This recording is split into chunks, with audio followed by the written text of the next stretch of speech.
Alrighty. Hello, hello, hello. It'll be fun. Why? What's up with your neck? It hurts. What'd you do? I slept on the wrong pillow the last 2 nights. You fell asleep on the couch. Yeah, but it was hurting before that. It was hurting before that. Got a crick in your neck.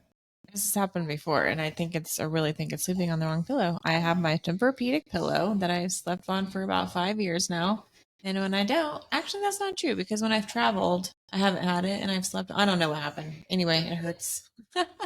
Gotta sleep on the right pillow.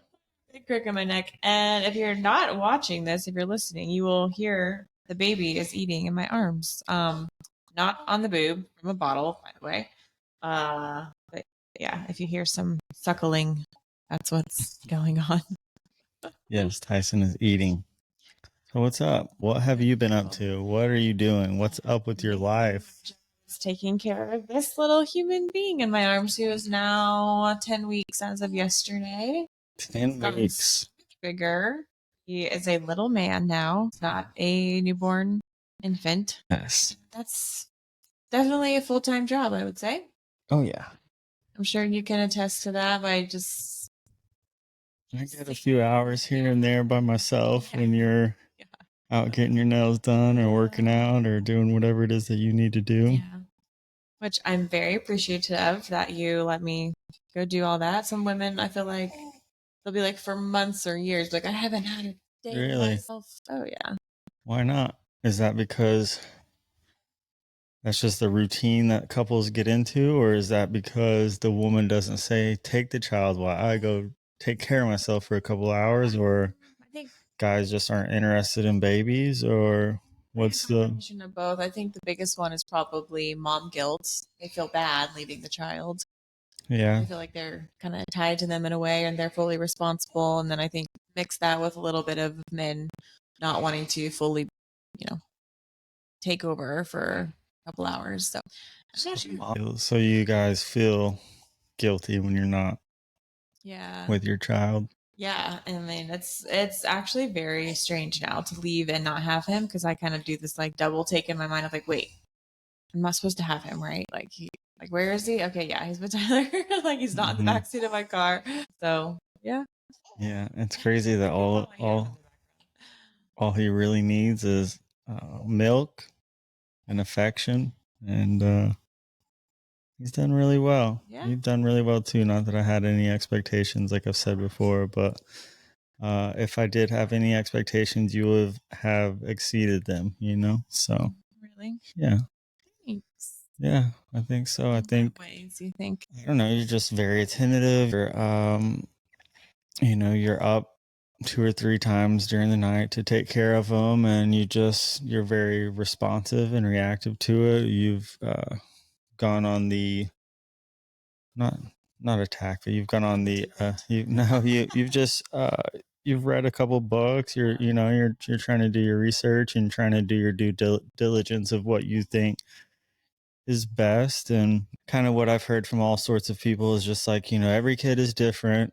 You're basically in survival mode, all of you guys, and there's no like real handbook on how to do all this as a family. You know what I mean? So there is books or things you can reflect back to try to maybe have a plan or an agenda, or some sort of guidance. But it's kind of, each person is different, each family is different, so it's case by case scenario. So yeah. we've had to find out what works for us, had to find out kind of what works for him, and not letting him work us over. And yeah, sometimes when he gets really tired, or before he falls asleep and he gets cranky and he's wailing for a little bit, it's hard to see your child.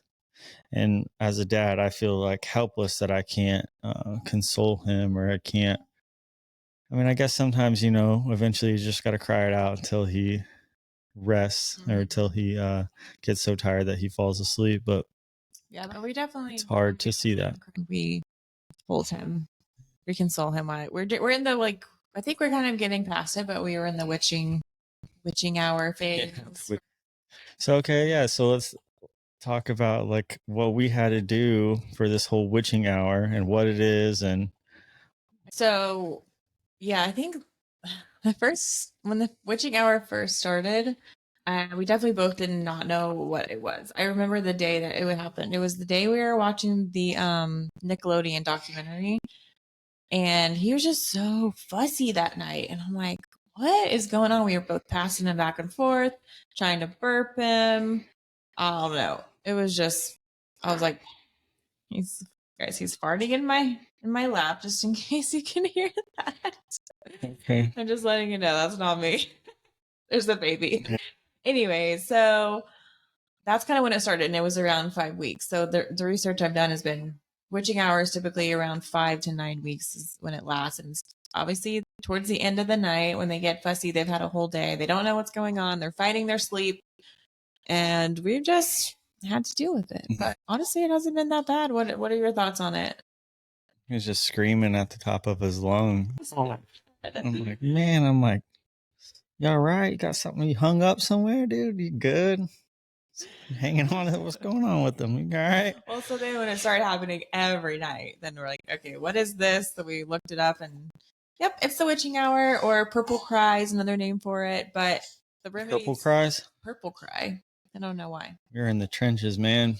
Why? Because his face turns purple. After Kayla goes for about 30 minutes or 30 minutes of I like come in there. I'm like, you ready? As far as finding remedies, so the things he likes. Yes, that's what I wanted to talk about. Is he likes sitting by running water. So as soon as I turn that bath water, I turn on the bathtub, and he seems to calm down, and that calms him down. Another thing is going on a walk calms him down too. So then we took preventative measures, and I started taking him on a walk before that time, so that way, kind of distract him for a little bit. And I would go down to our pool because there's fountains, and so I take him down there to prevent that from happening. So I would say it hasn't been too terrible. I mean, the stories that people have told us about their experiences of like being awake all night or just it lasting for a long time, that hasn't really been our experience. What do you think the longest it lasted? Like an hour? Like at the most? Yeah, hour over, maybe a little over an hour. Just like off and on, kind of. Yeah, it's just that. Like the last 2 nights, he hasn't really done it. It's just that time when it gets really intense for 15, 20 minutes. And you're like, everything all right? Like, sounds like he's hurting. Like, is he hurting? And but that's just the baby. That's just what he's going through at the moment. So you came in one day. I was in there in the room with him, and you were like, "Do you want earplugs?" And I said, "No. I don't know. I don't want to drown out my baby's cries. I don't know why that makes me feel bad." When you had him on your chest right here, and he was right here screaming in your ear, I was like, put an earplug in. Like, I don't know why. I'm not saying like both. Not you don't have to put 2 earplugs in and ignore your child. Yeah, like, I know. But if someone's going, it's like you're like, oh, dude, all right, like shove that, put that earplug in, and it's all right. Keep going, bud. Like put the earplug in, and I feel guilty about it. Like I would just let him cry in my ear and whatever. Who else? Oh well. So we got past that. I'm trying to save my hearing. My hearing is already screwed up enough. We got past that. What else? Oh, I did try a little sleep training action, but I think we've kind of had to ease back on that a little bit for a little while, maybe a couple more weeks. Yeah. He's getting there. He's sleeping in his own bed. That's good. We've definitely made progress, and he's not bad at all, but I was trying to get him on like a strict routine schedule, and I've just had a lot of people reach out to me saying, 8 weeks is a little too early. Yeah, it's hard to be strict with a 8-week-old baby. That book made me think it was possible. A lot of books will make you think a lot of things. Gotta be careful about what you read. Yeah. Well, and I did have a few people say that they did it around 6 weeks, 8 weeks, and their baby did, adjust to it. So I was trying it out. That didn't quite work quite yet, but I mean, the goal is to get him on the 12-hour a night sleeping through the night. So we'll see. So you think babies need 12 hours? I think it's best to get good sleep. Yeah. It needs to grow up. I only run off 6 or 7 sometimes, so I mean, you don't need all that sleep, son. I Gotta want grow up and be a man. to. Gotta get up early and make haste while the sun shines, son. We're not making haste anytime soon. Oh my goodness. But he's looking at me. So every time we have a podcast, we put a picture in the frame. And today we have a picture of me and you in the frame, as we sometimes do. We always do. It's our podcast. Okay, well. Okay, it's your picture. You have to explain. You picked it out. Well, this was us, and this was our trip to New York City. This was right on your birthday. 2022. No, 2023. Yeah, 2020. Okay. It was the beginning of 2023, January 23. We were in New York City for Kayla's birthday, and she took me to Times Square and Central Park and Top of the Rock. And I'd never been in New York City before, and touristy places. It was a spectacle, to say the least. When I was there, I was like, man, I'm actually very grateful to grow up in Oklahoma and grow up in a suburb of Oklahoma City. It just made me feel like maybe I got the right, I was nurtured, I had really good teachers. I didn't live a fast-paced life. Yeah. The life that, there, for sure. Yeah, it's very fast-paced, and city never sleeps. So it's like, everything's just different. I mean, especially if you live in the city, you obviously live in a building, no yard, no grass. There's no grass. You go out, walk out the door to your school bus, or if they're even, I don't even know if school buses go in the streets. Anyways, we saw. Yeah, they did. I saw some kids getting off there. Okay. Yeah, so super. They weren't huge school buses. They're a little bit smaller. Short buses. City bus, a little short bus. So yeah, we went to New York. I love New York. It's one of my favorite places to visit. Honestly, I do get this little itch for like a fast-paced hustle and bustle, roaming the streets of New York. It's never sleeps, so we could walk around at 3 a.m. and people are still out screaming and yelling obscenities and like. And I'm ready to go home after like 4 days. People are like just yelling curse words, and I don't know what's going on. Everybody honks as they drive through the intersection. Your horn works, trust me. So do you think you could live there for a year? Yeah, I could live anywhere, but I could live there for a year. Yeah, we could live anywhere. Yeah, I could live there. Do you think so? It would, yeah, of course.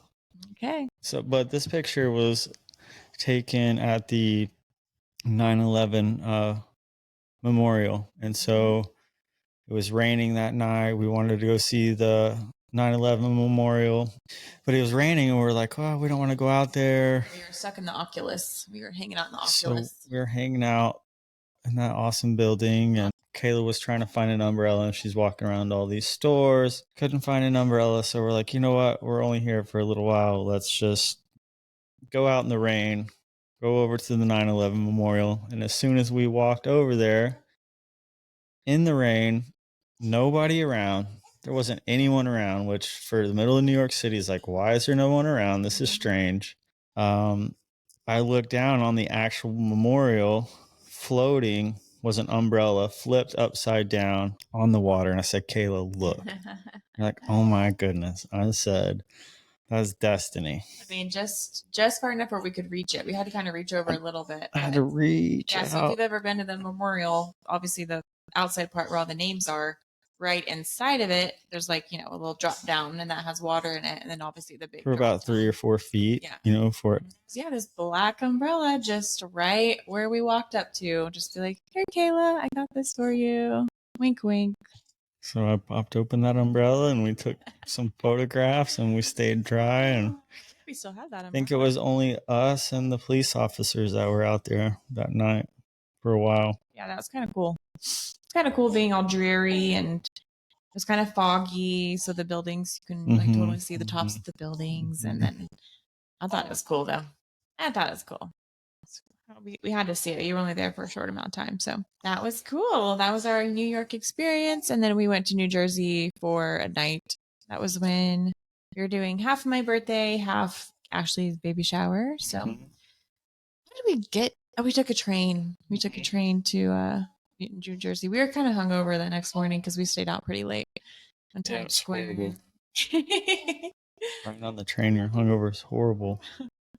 Remember the restaurant that we ate at with the little show that we had afterward? You want to talk about the show that we watched? It was just it was a drag show, and what about it? Oh, it wasn't.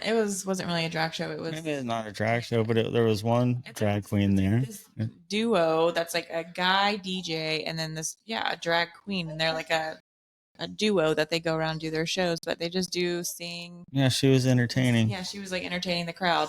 So it was kind of like that, but it was funny. Yeah, she was cool. It was good. Have you ever seen a drag queen before? Yeah. In person? Yeah. Oh, okay. In person, you've seen one. Yeah. I used to go to them all the time. What? What? Just kidding. No, I've been to one or two. Okay. I used to live down by the gay district. Oh, so in Oklahoma. Yeah. I guess it's not a. Is it? Yeah. Yeah.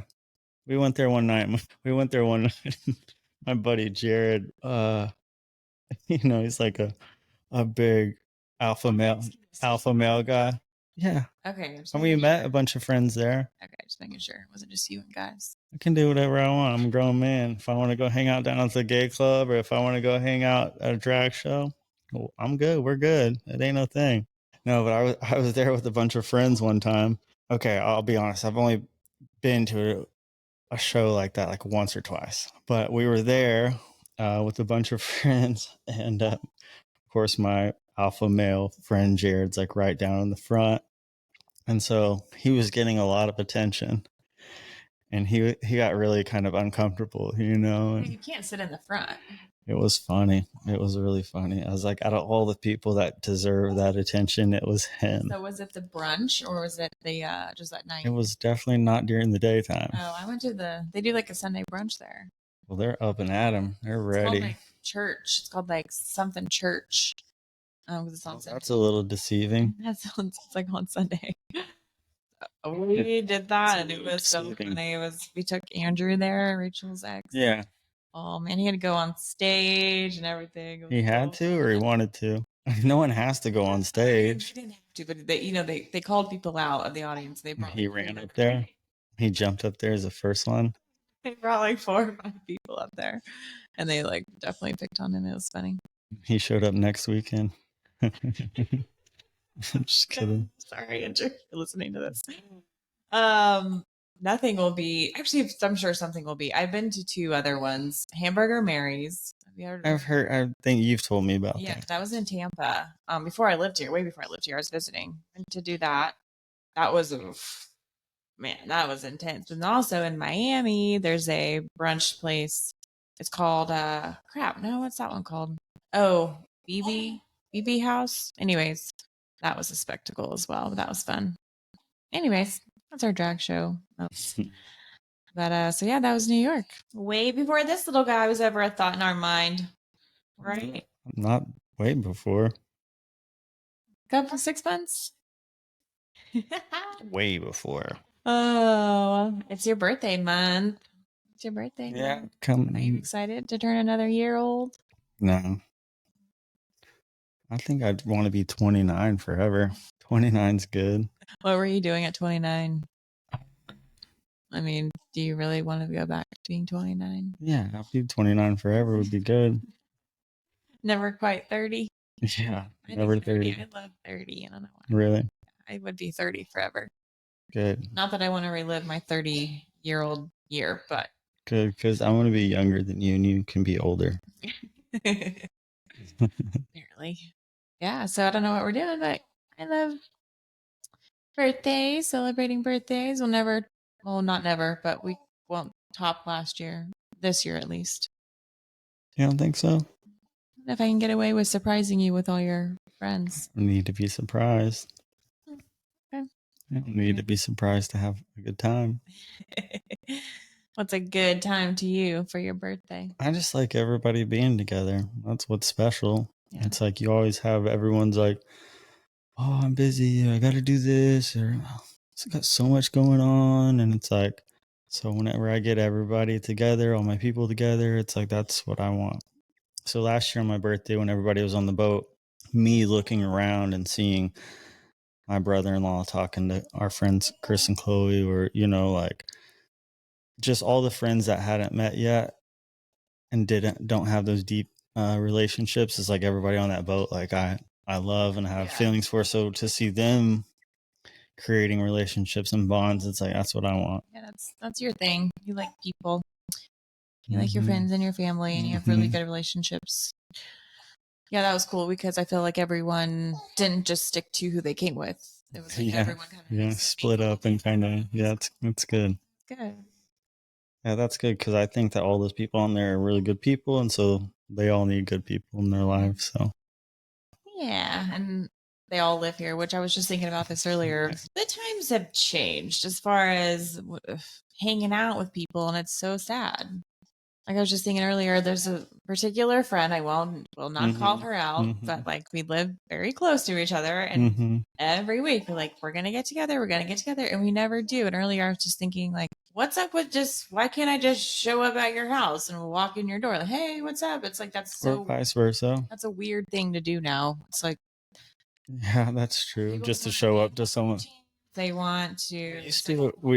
We would just show up at someone's house. Like we would show up at my great grandpa and great grandma's house if we happen to be out that way, and you just thought through, oh, who's here? Well, first of all, she has a gated entry, so I'd have to like call the gate. She would know it was me. She's really trying to keep you out. But yeah, it's so sad to me. Like I just miss the times where you can just walk into someone's house, hang out, not be a big deal, not have to schedule a month in advance. You're having like friends, you're having community, you're doing art, you're making noodle necklaces. Wait, we're talking about being at retirement. You got to wait till you're retired to have all those friends and fun. Like Granny says, potato necklaces. Oh, that's what it was. Potato necklaces. She's like, he will never catch me making a potato necklace. Yeah, all that fun. You got to wait till you're old till you. It's like you do it when you're super young and then when you're super old. And this weird in between time, there's this whole, we got to schedule a coffee date and I'm too busy for an hour. And everyone's phones are their friends now.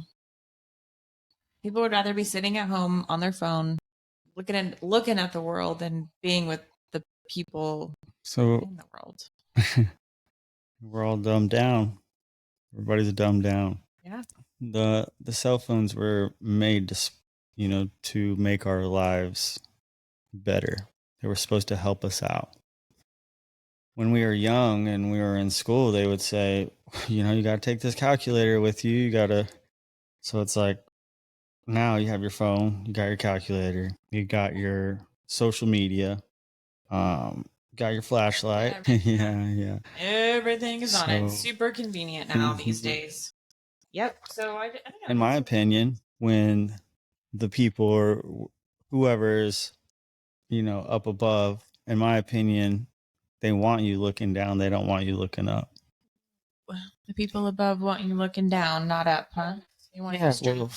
And it's the same thing what's happening in politics, and it's the same thing that's happening with this country right now is we've been infiltrated, whether it's from China or Russia. They're playing the long game. Americans are so caught up on instant gratification and being seen and heard right now, and what I'm doing right now this second needs to be recognized versus I understand that this may take a long time, and having that long view, whereas those people in those other countries have a long-term plan. I wouldn't say it's to destroy us, but I would say it's to cause internal conflict amongst us. And whenever that happens, that's how you're able to unsettle a nation. If everybody's unsettled and everybody's pointing fingers at each other, then that's easy to take over. It's easy to manipulate a large group of people. So, it started in colleges and things like that. The whole, I don't know if I would say like woke culture, but and even like online, as far as Democrat versus Republican, it's like there wasn't that much decisiveness or that much between the two parties. Now it's like, oh, you're Democrat, you're we hate each other. Like back in the day, we could still all sit in the same room, and at the end of the night, after the vote or after the presidential debates happen, you're still sitting in the same room with people that might not agree with the person that you're voting for, but you're all still good.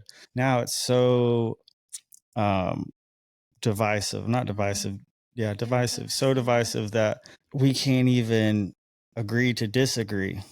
Right.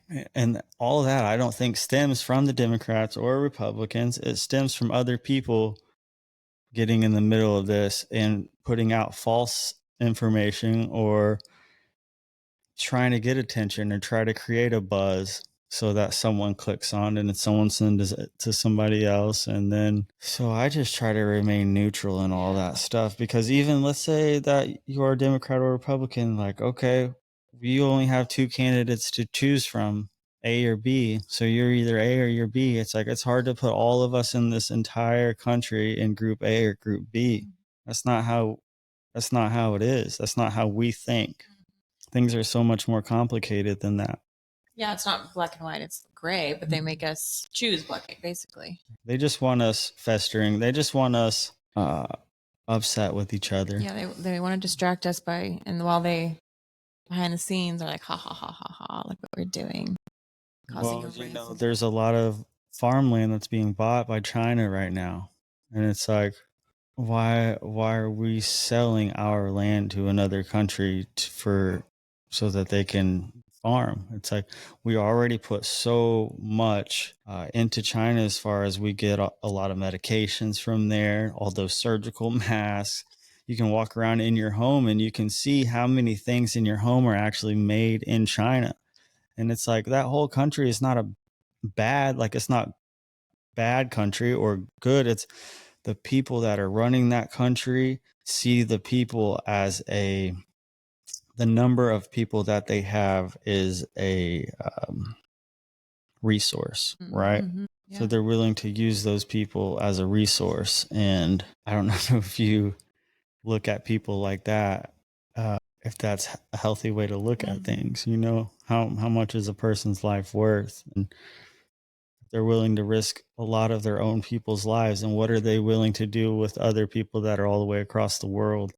My grandmother told me, Tyler, when I was a kid, China was sending lead paint toys to the United States. And all the kids had lead filled toys, it's like poisonous. Well, what are they doing now? Dun, dun, dun. It's been a long time ago. Well, shouldn't say it on the podcast. I don't know. To me, I truly just stay out of all that. Well, I don't know if that's good or ignorance is bliss. Just because you're ignorant to something doesn't mean it's happening. Doesn't mean it's not happening. Doesn't mean it's not taking place. Right. And I know that. It's just one of those things where I can't control it. I can't control if it does or doesn't happen. So you have a platform and you're able to use your platform and you're able to speak on what you do know and share the information that you do know to be true. Yeah, but so we all, as people, we have a certain, the truth needs to be told, and the truth needs to be said. And yeah, but look at what happens to the people that tell the truth. It's not true. Sometimes. If you believe in Christianity and you believe that Jesus Christ told the truth, sure, okay, he was a martyr, but look what came from that. A whole religion. Yeah. So if you believe in something, you need to stand up for what you believe in. Or if you don't have anything to believe in, then don't stand up for anything. There's just certain things that I know I can't take on. Like when I can't take on China, I can't take on. It's not, no one's asking you to. There's certain things I just don't get involved in. I think emotionally, for me to protect my peace, I think I don't get involved in, especially politics. Like I just can't even go down there. And so I like you said, I remain neutral. Like I obviously have my stance and what I believe. I just don't publicly go around talking about it because it's not worth my time, effort, peace of mind for people to attack me for what I am gonna say. And so I'm just like, you have your stance, I have mine. Like we can still be friends. Like I have friends that think very opposite of me, but I'm not gonna defriend them or, say they're wrong and I'm right. So I just try to remain neutral, and I control what I can control, and that's my inner peace. That's my family. That's my day, my habits. I haven't really found that one thing that I'm super have like this huge belief that I have to go and spread it all around, I guess, as far as like politically or socially, So, well, mental health, I guess. well, yeah, mental health, but that's not really a huge like no one really debates over mental health. I'd say people just now brought it to the forefront of I say people conversation, or they don't. Whereas like politics, it's like there's obviously two opposing sides, and you're gonna butt heads with someone if you go and debate them. But you don't really find anyone that's like so against mental health that they're gonna debate you on it. well, there's no being against mental health. It's just a thing. That's what I'm saying. So that mental health is my thing.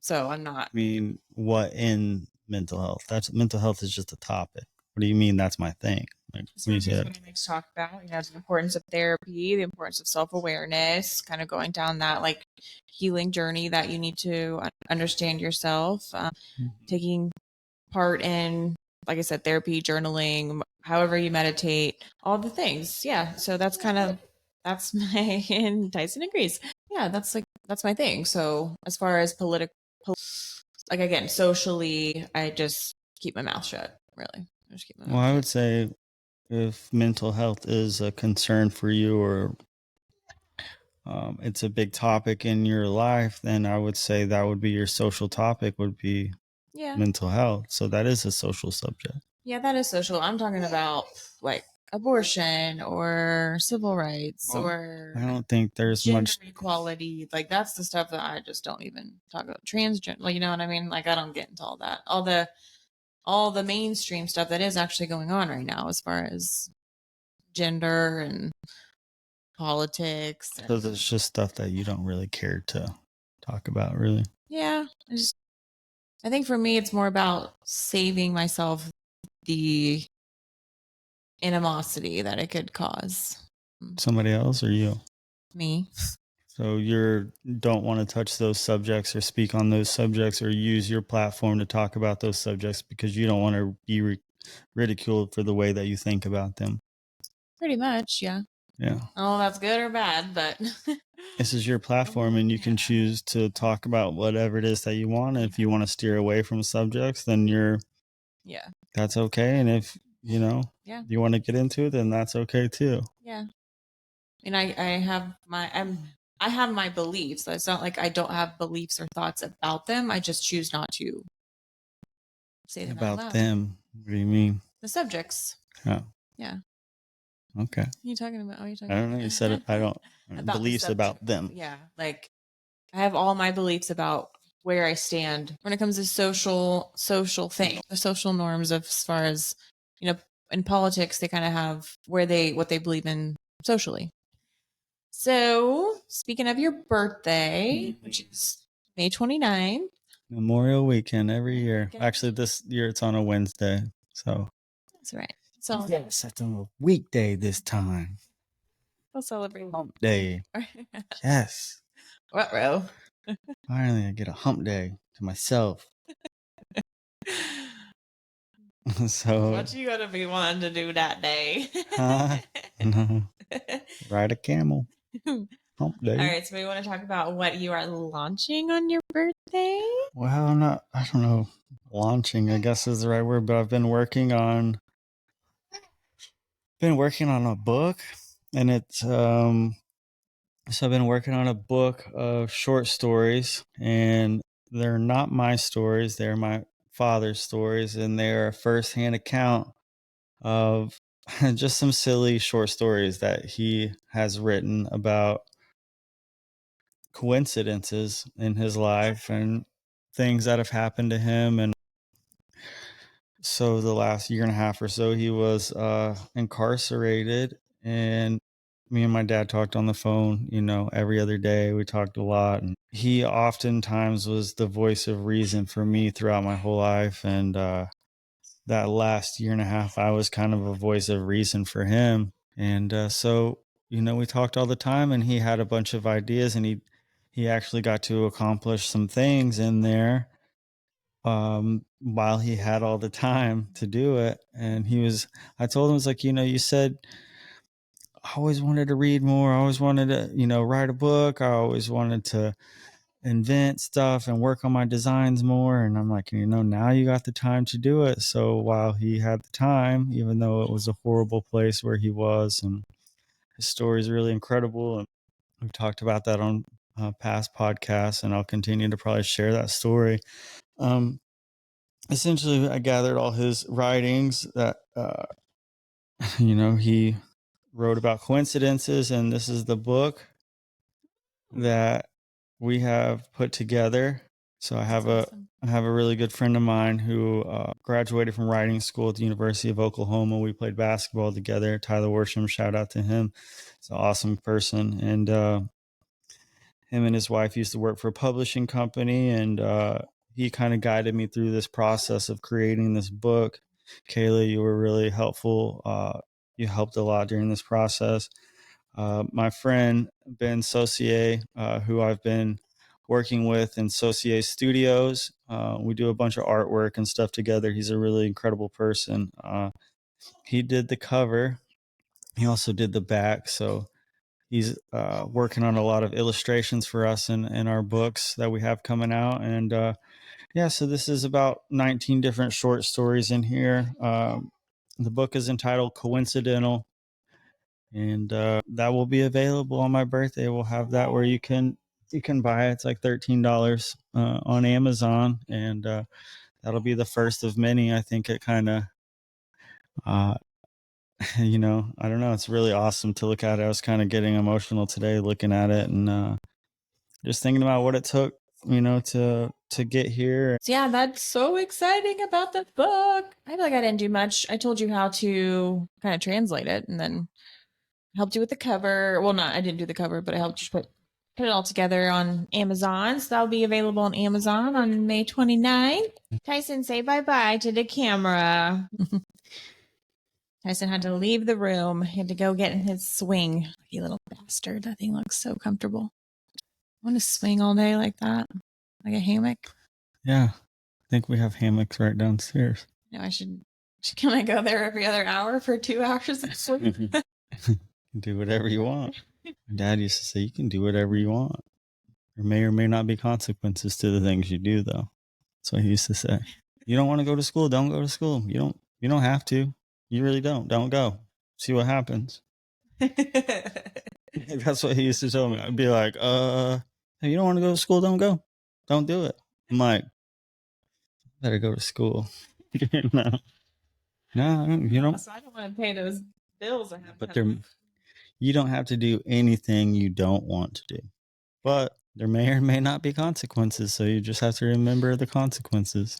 Who's setting these consequences? Whoever you're not paying. Okay, what if it's not? What if it's something else?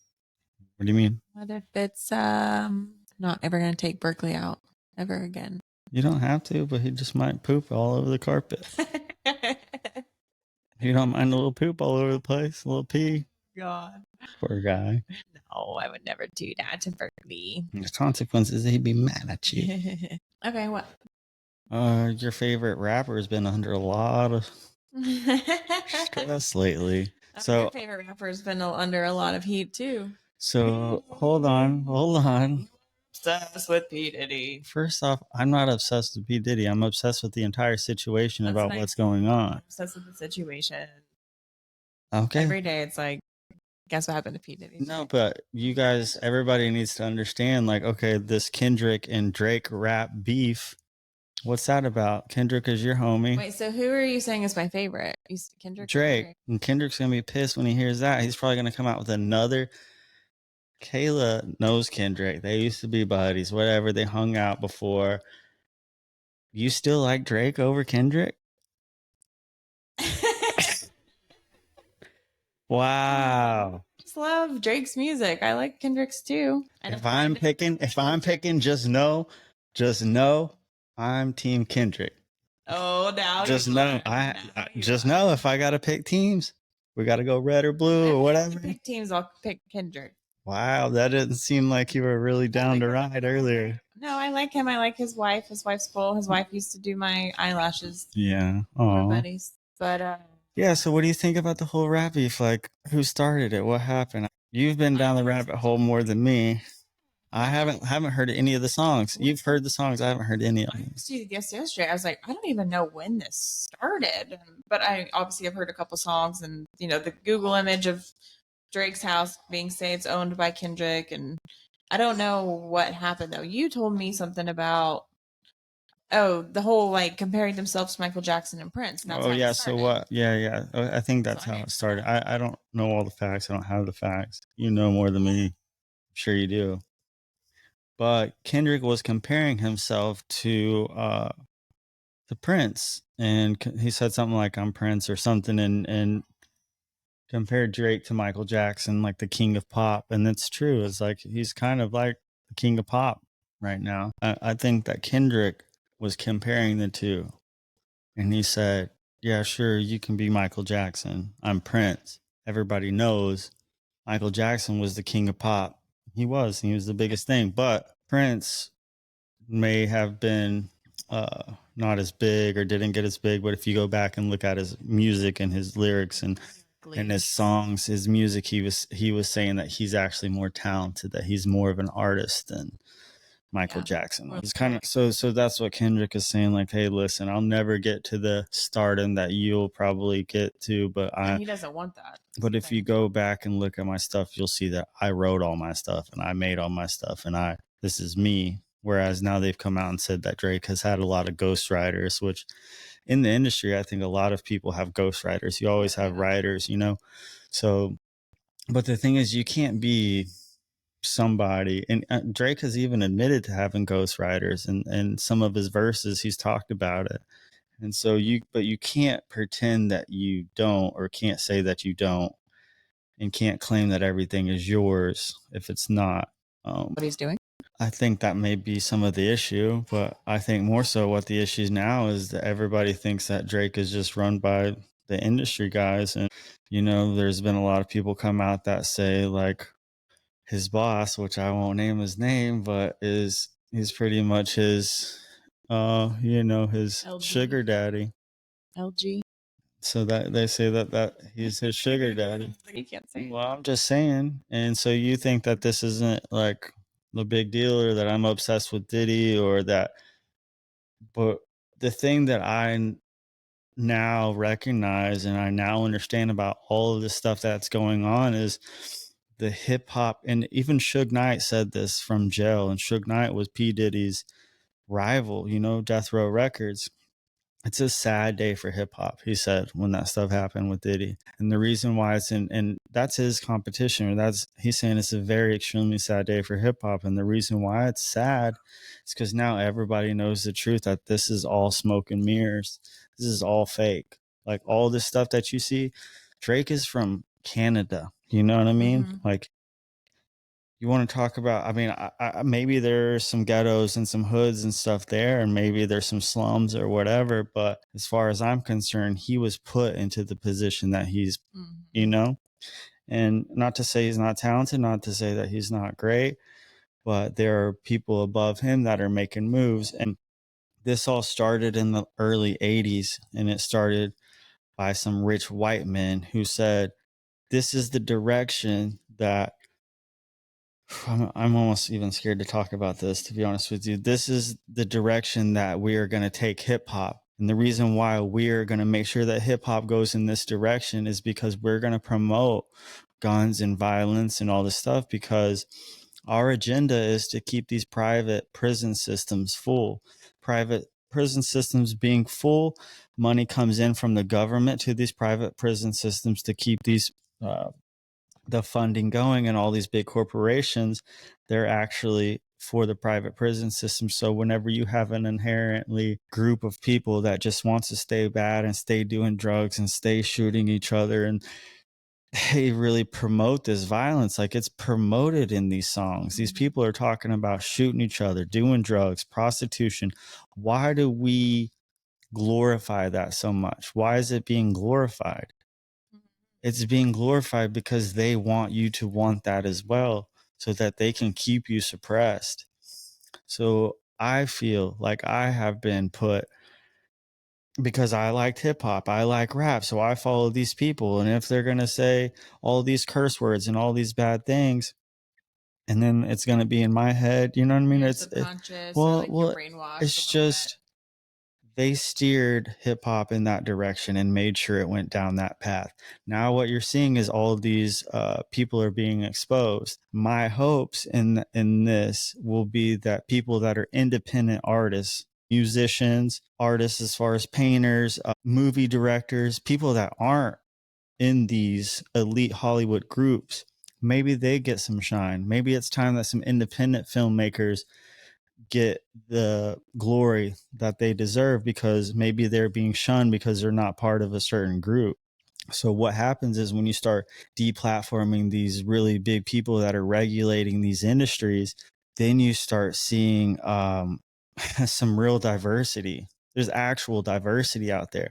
These people that are promoting just their people, like let's just make Usher big, or let's just make Bieber big, or those people were picked out and then made to be who they were. Whereas if we deplatform those people that are doing really horrible, nasty, bad things, maybe some really good people will come up. And maybe this is the time where the whole industry is shaken up, whether it's music, entertainment, film. Good. Shake it up and get rid of the bad people. Yeah, and then maybe get rid of that low hanging fruit. Well, it's just the truth shall prevail. Like the truth shall prevail straight up, and no more should these people be suppressed, or a group of people be suppressed. It should be fair game. They should have the same opportunities that every other group of people has. You know, they shouldn't think that gun violence and violence is our way. Like that's our people's way. It's like, no, it's not.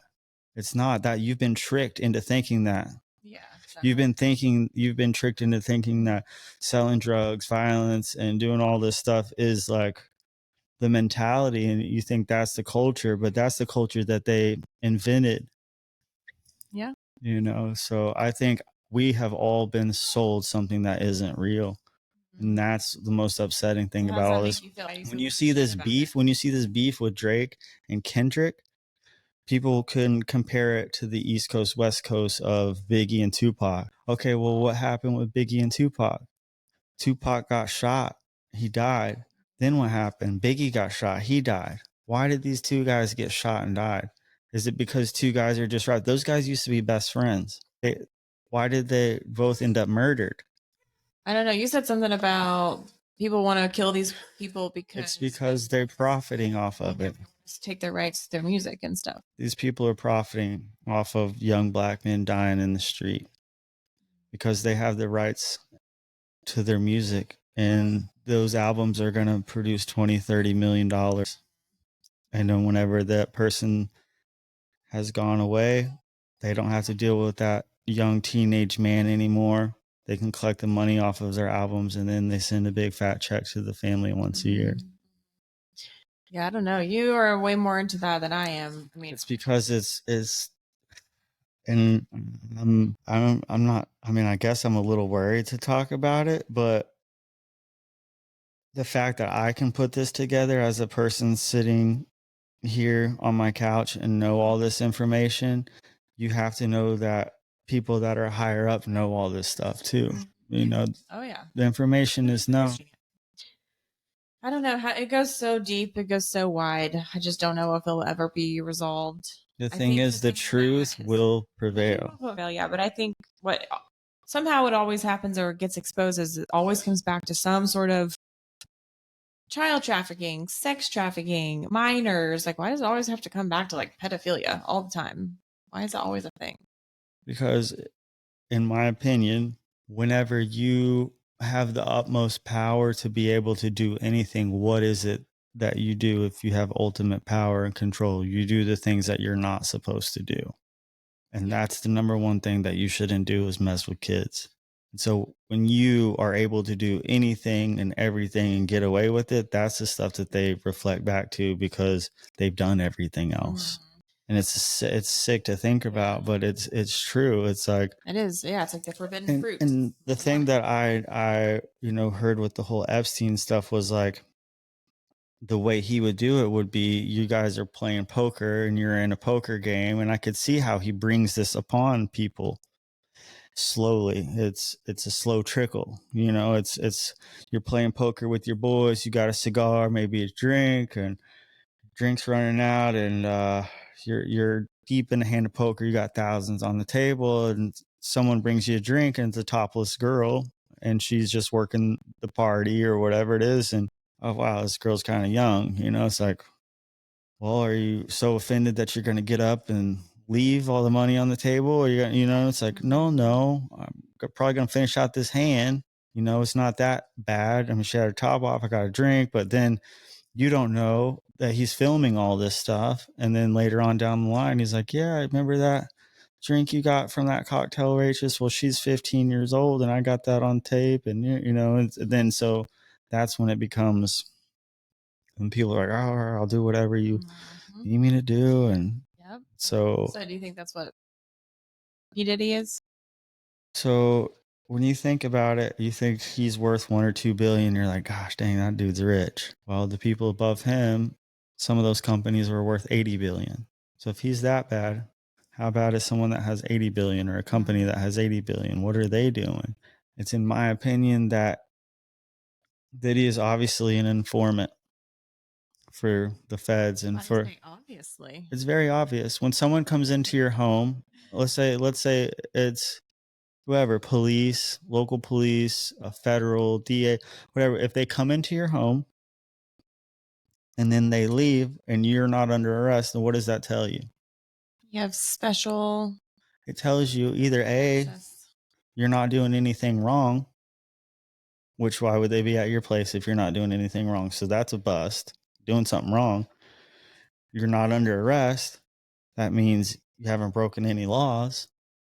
Or that means that you're in compliance with whatever it is that they need from you. They said they talked to him and they let him go. Okay, well, that means he talked to him and they think that for whatever reason that it's okay for him to be free.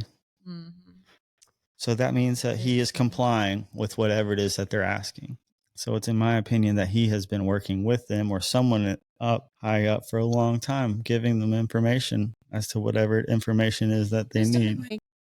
They would do this whole grandiose thing, maybe it was just for the media, of going in and raiding his house. If he was really working with them, it would just silently, slowly come out, as opposed to, oh, we went and raided his house. Well, here's the thing: when high up in the Secret Service or secret agencies, you have a bunch of different people that work for them. There's not like 10 or 15 people that are running this. There's hundreds of people that work for a secret agency.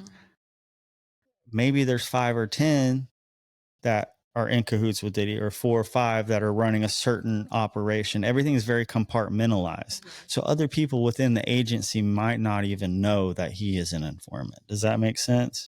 Everything is so compartmentalized that now these cases have gotten so big, they're causing public attention.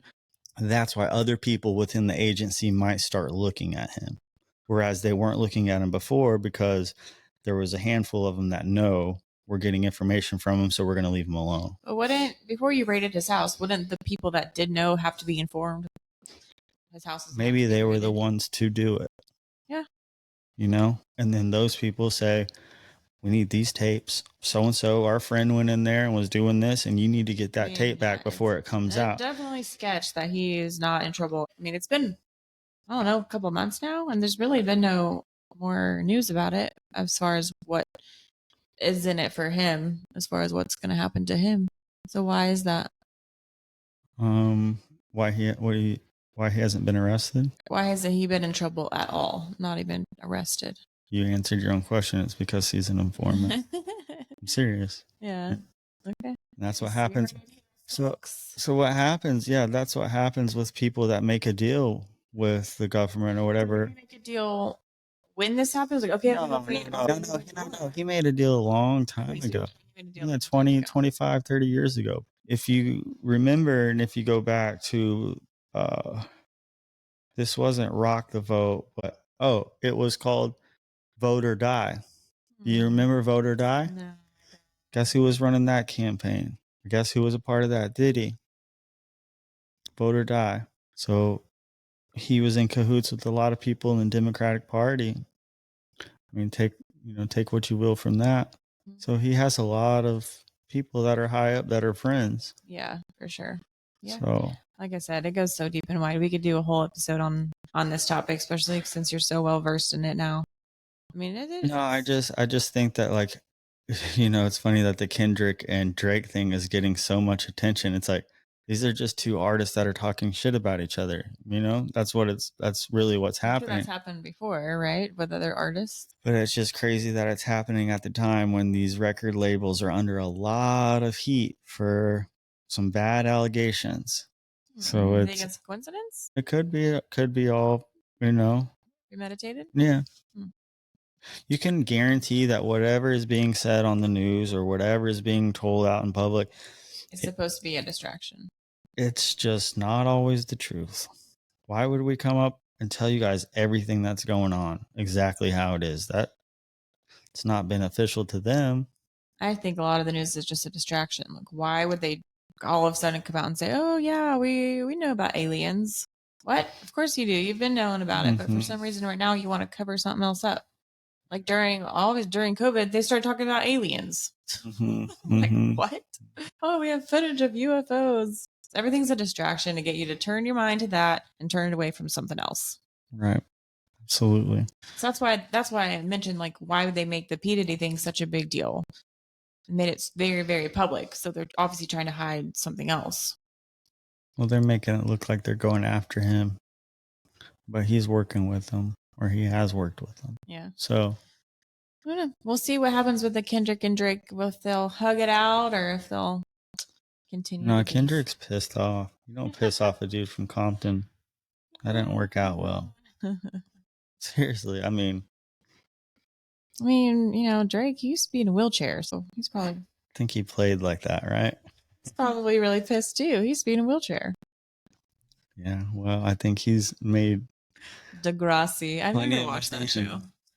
That was like a Canadian-based show. It's like a Canadian soap opera, right? I don't know. Oh, you never watched it? That was your boy and not mine.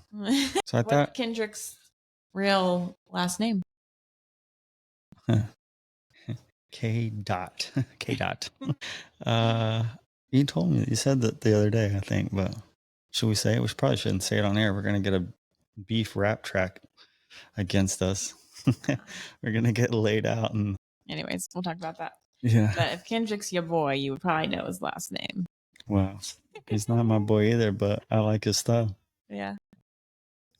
No, I think he's a legitimate artist. I think Drake was a really good lyricist too, but now I think it's like one of those things when you're a money machine, you're just like kind of put into this role, kind of like Taylor Swift. Like Taylor Swift is such a money making thing that like you can't you can't stop the momentum, so to speak. Like there's probably at least 100 people that make sure that she goes on when she's supposed to go on, and that the show must go on. So I wanted to talk about our Thunder. You got an orange shirt on, and I got my Thunder hat. Let's do it.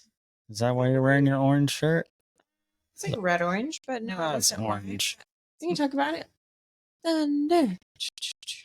So last night we both fell asleep. Well, it started at 9:30 p.m.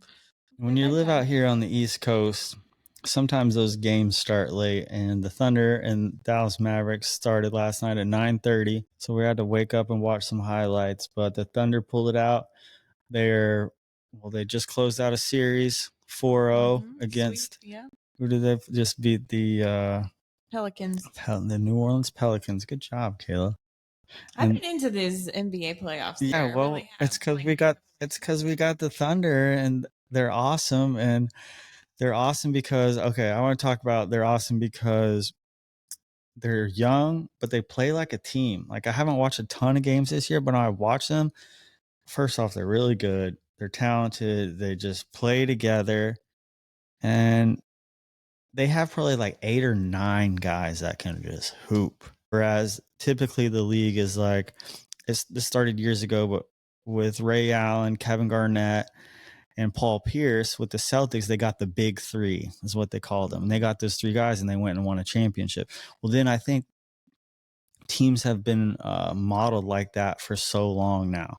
It's like, get the 3 biggest names, get the biggest stars, and then we're going to make a run at it. So people have started modeling their teams like that in the NBA. They want 3 of the best on the Yeah. team. So, and then what did LeBron do? LeBron went to Miami. You get LeBron, Dwayne Wade, Ray Allen, you know, so it was like, but was now it Ray Allen or was it Chris Bosh. Yeah, Chris Bosh. Yeah. Yeah, That Chris was like Bosh. that was Yeah, they were that, the 3. so It's brushing up on my NBA knowledge. So now I like Sam Presti in the fact that he's got all these young dudes that he's got from picks from Paul George. When we traded Paul George, we got a ton of Like picks, 5, right. 5 like first round picks, and we got SGA, who was the point guard for the Celtics at the time, who's crushing it right now.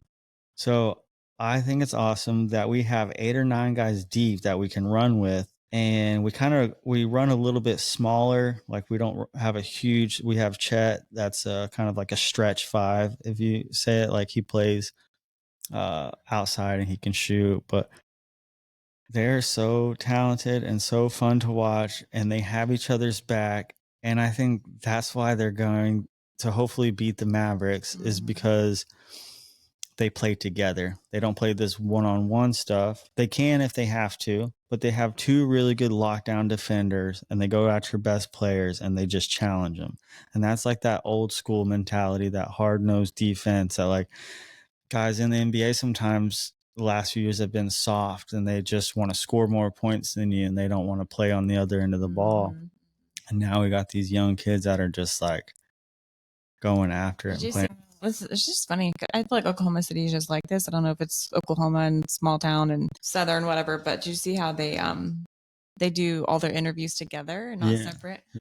Which is awesome. Like Funny. You'll watch all the other teams in the league and they don't do that, but when one person's getting interviewed, that 7 or 8 guys come up around and they all got their arms around each other, and they get made fun of by other teams thinking like you guys are corny, and it's like they're like, man, we all hang out with each other, we're all friends. Like there's a lot of dynamics in the locker rooms within other teams that some guys been in the league for 12 or 13 years or 15, 16 seasons. I'm like, if you're let's say like Chris Paul or someone, these veteran players, is like, man, I've been doing this 18 years, 17 years. You're going to come in here as a rookie and like, no, you're carrying my bags. Like as rookies, sometimes you're supposed to carry bags, and like there's traditions and stuff like that in NBA, but with them, they don't have any of that hierarchy stuff. Yeah. And they respect each other. And I think that's why they're going to win. Yeah, they'll do good, I think. Yes. Let's see. So Thunder up. Thunder up. You wanted to talk about it. Yes. All right. Yeah. Game 1 was last night. Game 2 is probably tomorrow. And we'll check back in with our NBA stats. Yes. Let's do it. Signing off.